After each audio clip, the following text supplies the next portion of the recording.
ಬಿಸಿಲಿನ ಧಗೆ ಹೆಚ್ಚಾಗ್ತಿದೆ. ಹೀಗಾಗಿ ನಮ್ಮ ಗದಗ ನಗರಸಭೆಯ ಪೌರಾಯುಕ್ತರು ಮತ್ತು ಗದಗ ಜಿಲ್ಲೆಯ ಎಸ್ ಪಿ ಅವರಾದಂಥ ರೋಹನ್ ಜಗದೀಶ್ ಅವರು ಜನರ ಒಂದು ಈ ಬಿಸಿಲಿನ ಧಗೆಗೆ ಪಾರ್ಕಿಂಗ್ನಲ್ಲಿ ಒಂದು 2 ನಿಮಿಷ ನಿಲ್ಲಬೇಕಾಗುತ್ತೆ. ಆ ಕಾರಣಕ್ಕೆ ಜನರಿಗೆ ಯಾವುದೇ ರೀತಿಯ ಬಿಸಿಲಿನ ಒಂದು ಅಪಾಯ ಆಗಲಾರ್ದಂಗೆ ಒಂದು ಹಸಿರು ಬಟ್ಟೆಯನ್ನು ಹಾಕಿದ್ದಾರೆ. ಇದರಿಂದ ಒಂದು ಜನರಿಗೆ ಸವಾರರಿಗೆ ಭಾಳ ತುಂಬ ಅನುಕೂಲ ಆಗಿದೆ. ಹೀಗಾಗಿ ಗದಗ ಜನತೆ ಪರವಾಗಿ ಪೌರಾಯುಕ್ತರು ಮತ್ತು ಎಸ್ ಪಿ ಅವರಿಗೆ ಗದಗ ಜಿಲ್ಲೆ ಪೊಲೀಸವರು ಮತ್ತು ಗದಗ ನಗರದ ಪಾಲಿಕೆಯವರು ಇವರೆಲ್ಲ ಸೇರಿಕೊಂಡು ಒಂದು ಹಸಿರು ಪರದೆಯನ್ನು ನಾವು ಪ್ರಮುಖ ಸರ್ಕಲ್ಗಳಲ್ಲಿ ಈ ಸಮಯದಲ್ಲಿ ನಾವು ಅಳವಡಿಸಿದ್ದೀವಿ.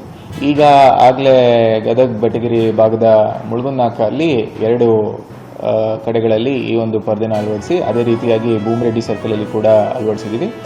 ಮುಂದುವರೆದಂತೆ ಕೋರ್ಟ್ ಸರ್ಕಲಲ್ಲಿ ಕೂಡ ನಾವು ಈ ಒಂದು ಪರದೆನ ಅಳವಡಿಸಿದ್ದೀವಿ.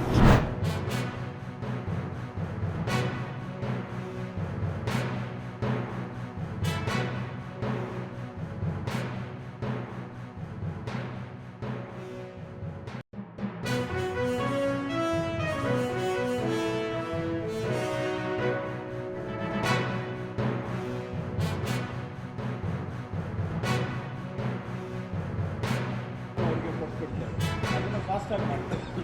ಇಷ್ಟು ದಿನದೊಳಗಡೆ ಮಾಡಬೇಕು ಅಂದರೆ ನೀವು ಅಷ್ಟಿಂದೊಳಗಡೆ ನಾವು ಮಾಡ್ತೀವಿ.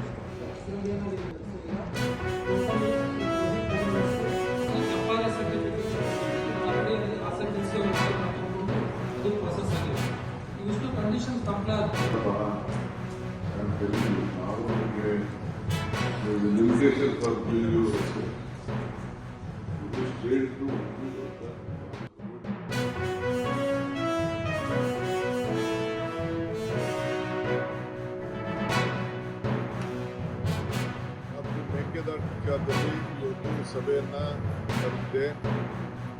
ನಾನು revenue minister, home minister, forest minister ಇಷ್ಟು ಜನ ಕೂತ್ಕೊಂಡು ನಾವು ಚರ್ಚೆ ಮಾಡಿದ್ದೇವೆ.